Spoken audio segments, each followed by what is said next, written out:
তো গাইজ আমরা এখন আছি মিনি পেহেলগাম। এই জায়গাটাকে সাধারণত কাশ্মীরের পেহেলগামের সাথে তুলনা করা হয়, কিন্তু এরিয়া ওয়াইজ জায়গাটা ছোট, সেই জন্য মিনি পেহেলগাম বলা হয়।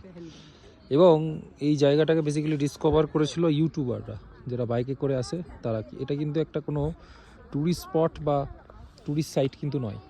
ইউটিউবাররা এসে জায়গাটা ডিসকভার করে, তারপর থেকে এটা মিনি পেহেলগাম হিসেবে নয়। কিন্তু এখানে যেটা দেখলাম, সাধারণত এই জায়গাটা যদি ঘাস থাকতো পুরোটা, তাহলে আরও সুন্দর লাগতো জায়গাটা।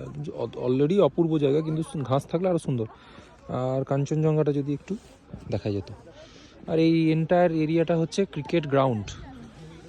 এটা হচ্ছে ক্রিকেট টুর্নামেন্ট অ্যাসোসিয়েশনের ক্লাব, পুরোটাই ক্রিকেট গ্রাউন্ড। আর এইটা হচ্ছে সুখিয়া পোখরি কলেজ।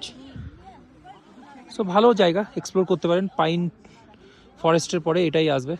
এই দিক দিয়ে নামতে হবে সোজাভাবে, এইখানে এসে ভেহিকেলগুলো হল্ট হবে, দিয়ে ওখান থেকে এখানে বাই প্যাডেল করে আসতে হবে, এত দূর দিয়ে এখানে যেতে হবে।